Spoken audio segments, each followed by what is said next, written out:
To access the ebooks in any of our 10 Quincy Public School libraries, you have two different options. First, you can go to select schools and select the school that you're associated with and click on Library Card Catalog. Or you can go under Departments and go to the district library website and then select Find a Book. And you see that this displays all 10 schools within our district. So now, as a student or a staff member, I would select the school that I'm either enrolled in or that I'm employed at. So I will select Madison School, and it will take me to the login screen. Up here in the upper right-hand corner, it will say Login.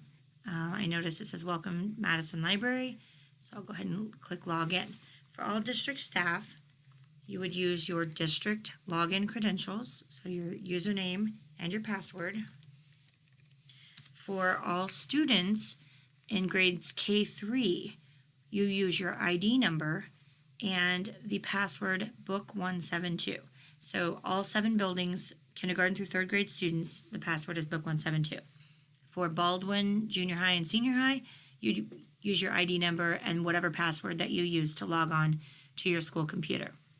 So now once I'm logged in, I can see up here, I have the option to log out. It says Heather, so I know I'm in the system.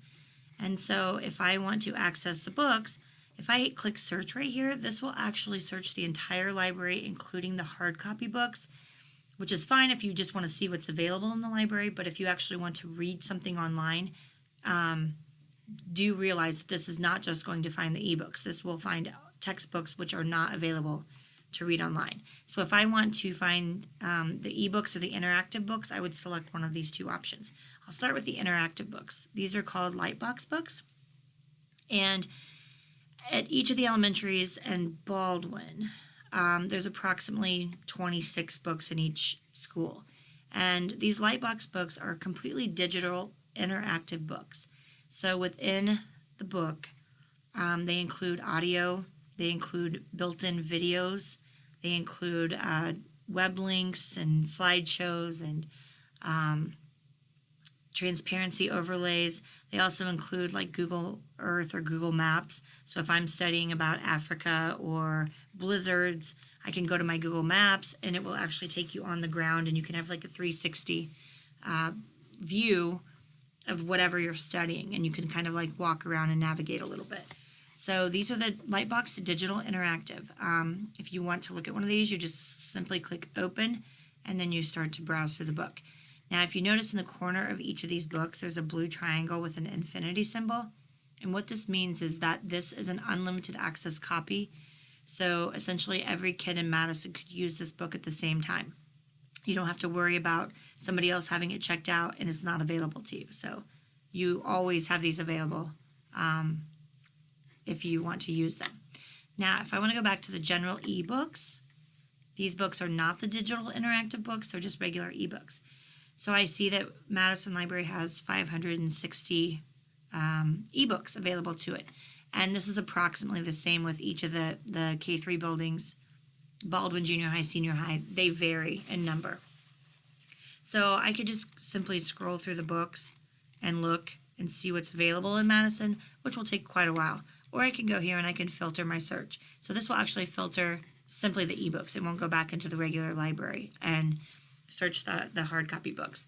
So I could look at, if I know a specific author I like, or a genre, or say maybe a series. Say I want Magic Tree House. I could click on M and it pulls up Magic Tree House. I see we have 52 books in that series, plus a few additional books that are special books within the series. So once I've actually found a book and I look at them, I can see, I'll kind of point out what this is. Right here we have a green triangle. It says in. That means that book is available right now. This is just a single copy because there's no infinity loop. But that book is in. I could check it out or open it. The book above it where it says out in the red triangle means that somebody else has this book checked out. So I would have to wait until it is returned to the shelf. And that's approximately a week for the ebooks for elementary. But you do have the option to check it out. I think you can check it out one additional time. So usually it's about a 2-week max that a book would be out. So to open a book, to just look at it right now, I just want to like flip through it. We have a lot of picture books and stuff, so that's a really good option for those books. I just click open it.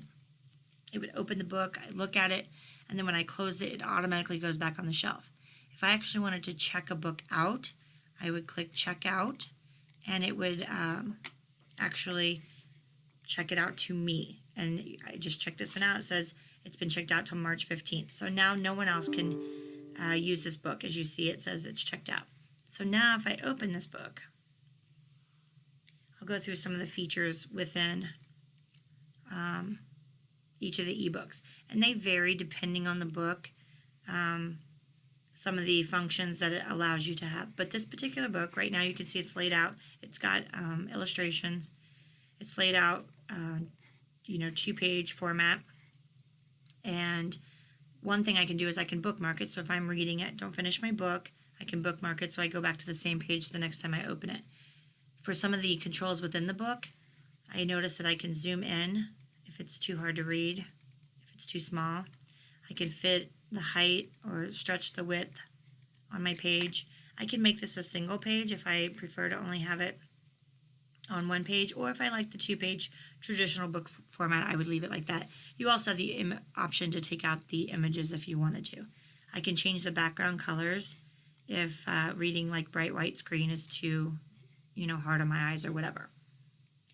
Some of the ebooks, not all of them, but many of the elementary ones actually have a text-to-speech option in them. And you will know this if the book has text-to-speech down here at the bottom where it says play. So if I click on this, it will actually start to read the book aloud to me. It's taken a minute, but it will... The goddess of the hunt, Aetia, atop Mount Olympus, was the magnificent home. So it would actually read the book to me. One other option I have available is I can take notes. If I'm reading this one for research and I, want to take notes on each page, I can add different notes to the text as I'm reading it. Okay, so once I have my book, I've read it, I didn't have time to finish it, I've logged out. Next time I come back into my ebooks, I want to find the book that I've checked out. I just come up here into my book bag, and I can see that there's different options here, but I would click on checkouts, and that would return the book to me that I had just checked out. And if I have taken notes, I could go here and find all my notes as well. So once again, ebook options are right here. Interactive ebooks are here. You have the option to check out or simply view and return to the shelf.